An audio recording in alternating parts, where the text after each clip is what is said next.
தமிழ் மக்களுக்கு வணக்கம்.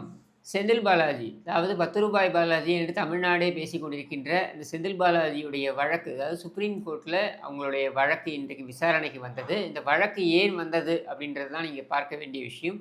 இந்த வழக்கு ஏன் விசாரணைக்கு வந்தது என்றால், இதற்கு முன் இருந்த ஒரு அமர்வு, உச்சநீதிமன்ற அமர்வு செந்தில் பாலாஜியுடைய அந்த பிணை ஏன் நிறுத்தி வைக்கக்கூடாது, செந்தில் பாலாஜிக்கு பெயில் கொடுத்ததை ஏன் நம்ம நிறுத்தி வைக்கக்கூடாது, அது விவாதிக்கப்பட்டது. அதில் பார்த்தீங்கன்னாக்கா அந்த பெயில் கொடுத்தது தப்பு, ஏன் அதை நிறுத்தி வைக்கக்கூடாது அப்படின்றதை மனுதாரர்கள், அதாவது புகார்தாரர்கள், இந்த செந்தில் பாலாஜி வழக்கு குறித்து புகார் கொடுத்தவர்கள், அவர்கள் அந்த மனுவை தாக்கல் செய்தார்கள். அதன் மீதான விசாரணை போய் கொண்டிருந்த பொழுது, முதல்ல நீ எப்படி அமைச்சரான, யாரை நீ அமைச்சராக அப்படின்னா அது உன்னுடைய உரிமை அப்படின்னாக்க, உன்னுடைய பிணையை ரத்து செய்வது எங்களுடைய அதிகாரம், எங்களுடைய விருப்பம்.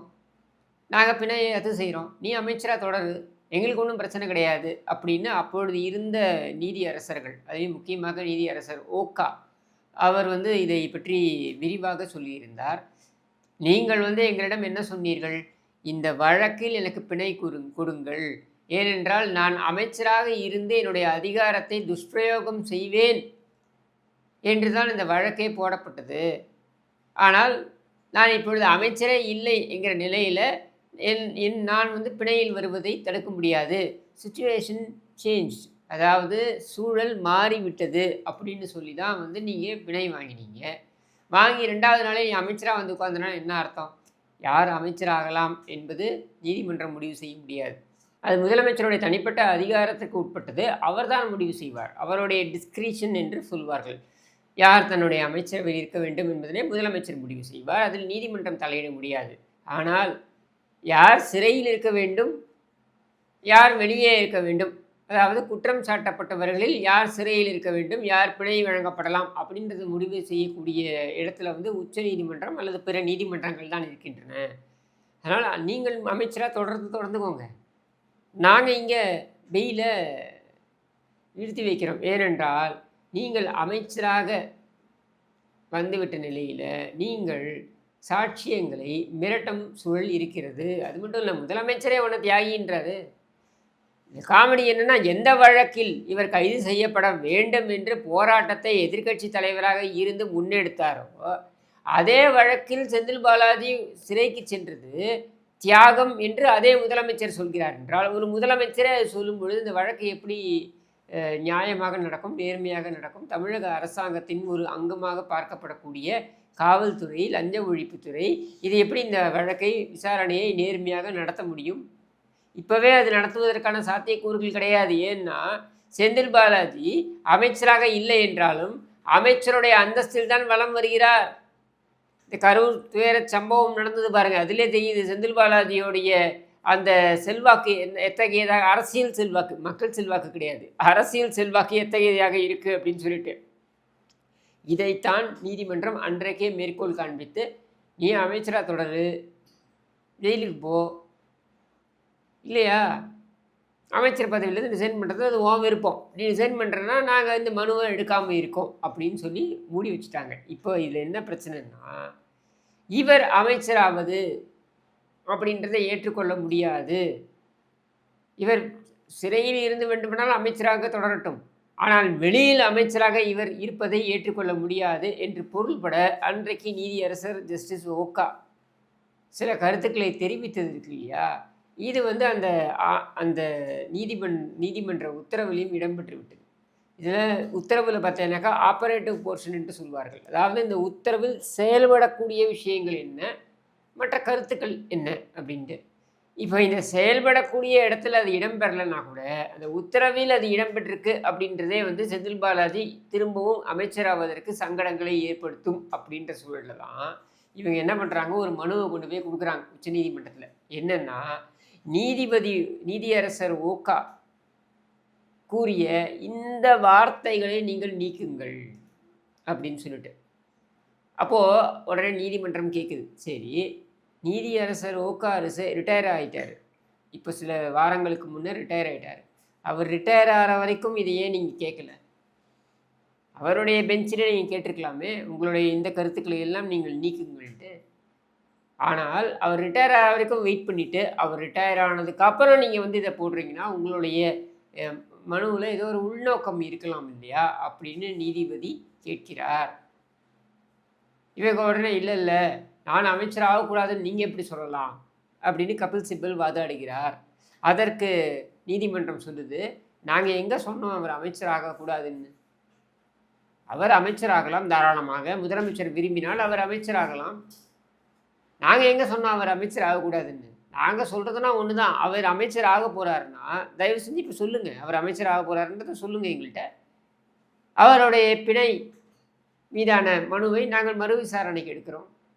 அவர் பிணையில் இருக்கலாமா இல்லை உள்ளே போகணுமா அப்படின்றத திரும்ப நாங்கள் முடிவு பண்ணுறோம் அப்படின்னு சொன்ன உடனே ஜகா வாங்குறாங்க. இல்லை நாங்கள் விட்ரா பண்ணிக்கிறோம், மனுவை வாபஸ் வாங்கி கொள்கிறோம் அப்படின்னு சொல்லிட்டு இவங்க என்ன பண்ணுறாங்க, கிளம்பி வந்துட்டாங்க. இதான் நடந்தது நீதிமன்றத்தில். ஆனால் இதை எப்படி உருட்டுகிறார்கள் என்று பார்த்தீர்கள் என்றால், அது முக்கியமாக நியூஸ் 18 இந்த கார்த்திகை செல்வன் எப்படி உருட்டுறான் பார்த்தீங்கன்னா, செந்தில் பாலாஜி அமைச்சராகலாம் என்று உச்சநீதிமன்றம் சொல்லிவிட்டது அப்படின்னு. செந்தில் பாலாஜி அமைச்சராகலாம் அப்படின்னு சொல்கிறதுக்கு உச்சநீதிமன்றம் யார்? செந்தில் பாலாஜி அமைச்சராகலாம் அப்படின்றத முடிவெடுக்கக்கூடிய இடத்துல இருப்பவர் முதலமைச்சர். கோர்ட்டுக்கு அங்கே என்ன வேலை? அப்போது கோர்ட்டு சொன்னது என்ன? நீங்கள் அமைச்சர் ஆகிக்கோங்க, எனக்கு ஒன்றும் பிரச்சனை கிடையாது, அமைச்சராக போகிறீங்க அப்படின்னு நீங்கள் ஒரு பெட்டிஷனை எங்களுக்கு தெரிவிங்க, ஒரு பெட்டிஷனாக போடுங்க. போட்டிங்கன்னா நாங்கள் உங்களோட பிணை நீங்கள் வெளில இருக்கலாமா இல்லை உள்ளே இருக்கணுமான்றதை நாங்கள் முடிவு பண்ணுறோம். ஏன்னா உங்களை பிணையில் கொடுத்த கண்டிஷன் என்ன தெரியுமா? எதற்காக உங்களுக்கு பிணை கொடுத்தோம் என்றால், நீங்கள் அமைச்சர் இல்லை, அதனால் நீங்கள் சாட்சியங்களை கலைக்க முடியாது அப்படின்ற நம்பிக்கையின் அடிப்படையில் உங்களுக்கு பிணை கொடுத்தோம். இப்போ நீங்கள் அமைச்சராக போகிறீங்க அப்படின்னா அதை சொல்லுங்கள், தனியாக ஒரு பெட்டிஷன் போடுங்க, அமைச்சராக போகிறேன் நான் ஆகலாமான்னு கேளுங்க. நீங்கள் ஆகலாம்னு நாங்கள் சொல்கிறோம். அந்த பெட்டிஷன்லேயே உங்களுடைய பிணையில் நீங்கள் இருக்கலாமா வேண்டாமான்றது நாங்கள் முடிவு பண்ணுறோம் அப்படின்னு தான் நீதிமன்றம் சொல்லுது. இன்னும் சுருக்கமாக ஒரு வரியில் சொல்ல வேண்டும் என்றால், நீ அமைச்சராக இருந்து ஜெயிலில் இருக்க போறியா இல்லை அமைச்சராக இல்லாமல் வெளில இருக்க போறியான்றதை நீயே முடிவு பண்ணிக்க அப்படின்னு தான் நீதிமன்றம் சொல்லியிருக்கு. அதனால தான் இவங்க ஜகா வாங்கி வாபஸ் வாங்கினாங்க. ஆனால் மீடியாவில் எப்படி உருட்டுறாங்க பாருங்க. செந்தில் பாலாஜி அமைச்சராகலாம் என்று நீதிமன்றம் சொல்லிவிட்டது. தெரியாமலாம் இல்லை, இவங்களுக்கு நல்லாவே தெரியும். ஆனாலும் இப்படி உருட்டுவது, நீதிமன்றத்தில் செருப்பால் அடி வாங்கினதை வெளியே சொல்லாமல் இருப்பது, இன்னும் மாற்றி சொல்ல வேண்டும் என்றால், அவர்கள் அடித்ததுனால் செருப்பு பிய்யலை, ஏற்கனவே பெஞ்சிருந்த செருப்பால் தான் எங்களை அடித்தாங்கன்னு சொல்கிறதற்கு சமம் இவர்கள் செய்யக்கூடிய இந்த வேலை. இந்த கேவலமான வேலையை ஊடகங்கள் எதற்காக செய்ய வேண்டும் அப்படின்றது தான் கேள்வி. செந்தில் பாலாஜிக்கு ஒரு பின்னடைவு அப்படின்றதை இவர்கள் சொல்ல மறுக்கிறார்கள். மனு போட்டது செந்தில் பாலாஜி. அதை நீ ஏன் இந்த மனுவை போட்டேன்னு நீதிமன்றம் உனக்கு கேள்வி கேட்குது. அந்த நீதி அரசு இருக்கிற வரைக்கும் நீ போடாமல் அவர் ரிட்டையர் ஆனதுக்கப்புறம் நீ ஏன் போடுற அப்படின்னு கேட்குது. அத்தனை தகுடுதத்தங்களையும் செந்தில் பாலாஜியால் துணிகரமாக செய்ய முடிகிறது. அதற்கு அரசாங்கம் துணை நிற்கிறது, மீடியா துணை நிற்கிறது. அதையெல்லாம் ஏதோ பெரிய ஹீரோயிசம் மாதிரி இது வரைக்கும் நம்ம கேள்விப்படாத விஷயங்கள் எல்லாமே. என்னென்னா அவ்வளவு திருட்டுத்தனம் அயோக்கியத்தனத்தையும் செய்துவிட்டு, திருட்டுத்தனத்தை செய்ததாக ஒப்புதல் வாக்குமூலத்தையும் நீதிமன்றத்திலேயே கொடுத்து விட்டு, நான் அவர்களுக்கெல்லாம் பணத்தை திருப்பி கொடுத்து விட்டேன் என்று சொல்வதை ஒரு சாக்காக எடுத்துக்கொண்டு ஒருவர் எப்படி விடுதலை ஆகலாம் என்று நீதிமன்றம் செருப்பால் அடித்த பின்னர், உச்சநீதிமன்றம் செருப்பால் அடித்த பின்னர், இப்பொழுது மறு விசாரணைக்கு எடுத்து அந்த மறு விசாரணையில் பார்த்தீங்கன்னாக்க சாட்சியங்களாக இருக்கக்கூடியவர்கள் பாதிக்கப்பட்டவர்களை எல்லாம் குற்றவாளிகள் என்று சேர்த்து இப்படியெல்லாம் தகுடுதத்தங்களை செய்து இந்த வழக்கை எப்படியெல்லாம் நீட்டிக்க முடியுமோ அப்படியெல்லாம் நீட்டித்து அயோக்கியத்தனத்தில் ஈடுபட்டு கொண்டிருக்கின்ற நபர் தான் செந்தில் பாலாஜி. இந்த செந்தில் பாலாஜிக்கு துணை நிற்கக்கூடியது இந்த அரசாங்கம். இந்த செந்தில் பாலாஜிக்கு முட்டு கொடுத்து கொண்டிருக்கக்கூடியது மீடியா. அரசாங்கம் துணை இருப்பதற்கு செந்தில் பாலாஜி அமைச்சராக இருந்தபொழுது கப்பம் கட்டி கொண்டிருந்தார் இந்த குடும்பத்திற்கு அப்படின்றதா கூட இருக்கலாம். அடுத்து அரசியல் காரணங்களும் இருக்கலாம். ஆனால் மீடியா துணை நிற்பதற்கு ஒரே ஒரு காரணம்தான், காசு, வேற ஒன்றும் கிடையாது. செந்தில் பாலாஜி வெயிட்டாக கவனிப்பார் என்பது தான். அதற்காகத்தான் இந்த பொய்களை பரப்பி கொண்டிருக்கிறார்கள். அது எந்த அளவுக்கு இவங்க செந்தில் பாலாஜியுடைய ஆட்டம் இருக்குது அப்படின்னு பார்த்தீங்கன்னா, இன்றைக்கி வந்து தீபாவளி வருது, தீபாவளி கொடுக்குறதுக்கு பிளான் பண்ணாங்க. கரூர் இந்த சம்பவம் நடந்ததுனால அது வந்து நிறுத்தி வைக்கப்பட்டிருக்கு. பொங்கலுக்கு வழங்கப்படலாம் அப்படின்னு சொல்லப்படுகிறது. கிட்டத்தட்ட 1,00,000 வாஷிங் மிஷின்கள் வந்து இறங்கி இருக்கின்றன அப்படின்னு தகவல்கள் வருகிறது. இதையெல்லாம் மக்கள்கிட்ட கொண்டு போய் கொடுத்து, தவணை முறையாக கொடுத்து, கிட்டத்தட்ட 50,000 ரூபாய் ஒரு வீட்டிற்கு என்று செலவு செய்து இந்த வாக்குகளை பெற வேண்டும் அப்படின்னு தான் செந்தில் பாலாஜியோடைய திட்டம். இதில் அவங்க நம்பி இருக்கிறது என்ன தெரியுமா? அது பெரிய காமெடி. காமெடின்றத விட நம்மளுடைய தலையெழுத்துன்னு சொல்லலாம். என்ன தெரியுமா? அதிமுகவோட வாக்குகளை பிரிக்கணும். அதிமுக கணிசமான வாக்குகளை பெற்றிருக்கிறது செந்தில் பாலாஜிக்கு எதிராக அப்படின்ற சூழலில் அதிமுகவுடைய வாக்குகளை உடைப்பது எப்படின்னா, அதிமுகவுடைய வீடுகளில் 5 வாக்குகள் இருக்குது அப்படின்னா, நாம் அவங்க வாக்கு 10,000 ரூபாய் என்பதை தவணை முறையாக, ஒரே சமயம் 10,000 கொடுக்க மாட்டாங்க. ஒரு சமயம் 1000, ஏதாவது ஒரு ஒரு வைபவம் வரும் இல்லையா? தீபாவளினா ஒரு 1000 ரூபா, அடுத்து வேறு ஒன்றுத்துக்கு 2,000 ரூபா, அடுத்து ஒரு வாஷிங் மிஷின், இப்படியெல்லாம் கொடுத்து வாக்குக்கு 10,000 ரூபாய் என்கிற அளவிற்கு அதை கணக்கை கொண்டு வந்து விட்டோம் என்றால், அதிமுக வீட்டில் வந்து 5 வாக்குகள் இருக்கிறது என்றால், அதில் 3 வாக்குகள் அதிமுக வந்து ரெட்டை இலைக்கு போட்டுருவோம்ப்பா. ஆனால் ஏதோ நமக்கு கொடுத்துருக்காரு இவ்வளோ பணம், அதனால் இவருக்கு ஒரு 2 ஓட்டை போட்டுருவோம் அப்படின்னு பிரித்து போட்டாலும் கூட, அதிமுகவோட வாக்குகளில் கிட்டத்தட்ட 25லேருந்து 30% வந்து நாம் வந்து கை வைக்கலாம் அப்படின்றதான் திட்டம். எப்படியெல்லாம் யோசித்து திட்டமிட்டு இவர்கள் செயல்படுகிறார்கள்னு பாருங்கள். பணத்தை கொடுத்தால் வாக்குகளை பெற்றுவிடலாம் அப்படின்றத, அது வந்து காலங்காலமாக இருக்கக்கூடிய குற்றச்சாட்டு. நான் சொல்வது வந்து முதல் தேர்தலிலிருந்து 1952லேருந்து இருக்கக்கூடிய குற்றச்சாட்டு. ஆனால் இன்றைக்கு அதை சர்வசாதாரணமாக வெளிப்படையாகவே செய்யக்கூடிய ஒரு வழிமுறையை செந்தில் பாலாஜி கொண்டு வந்து விட்டார். ஈரோடு கிழக்கில் பார்த்தோம், அப்புறம் விக்கிரவாண்டியில் பார்த்தோம். இதையெல்லாம் விட அடுத்த படியாக கொண்டு போவதற்கு 2026 தேர்தலை முடிவு செய்திருக்கிறார்கள். நாங்கள் என்ன அழிச்சாட்டியம் செய்தாலும் எங்களை கேட்பதற்கு ஆள் கிடையாது, நாங்கள் பணத்தை கொடுத்து வாங்கி விடுவோம் அப்படின்ற இருமாப்பு தான் இது. இதற்கான பதிலை கரூர் மக்கள் தான் கொடுக்க வேண்டும்.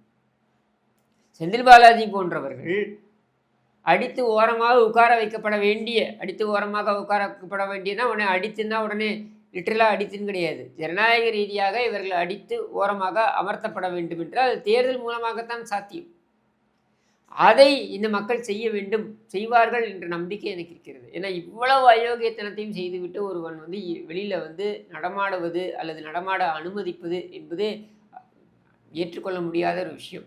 உங்களுக்கெல்லாம் நினைவு இருக்குமான்னு தெரில, சேலத்தில் பார்த்தீங்கன்னாக்கா அங்கம்மாள் காலனி அப்படின்ற ஒரு தலித் மக்கள் வாழக்கூடிய காலனியில் ஒரே குடும்பத்தைச் சேர்ந்த 6 பேர் வெட்டி கொலை செய்யப்பட்டனர். ஒரு சொத்து தகராறு. எதுக்குன்னா நிலம் அபகரிப்பு சார்ந்த தகராறு என்று சொல்லப்பட்டது.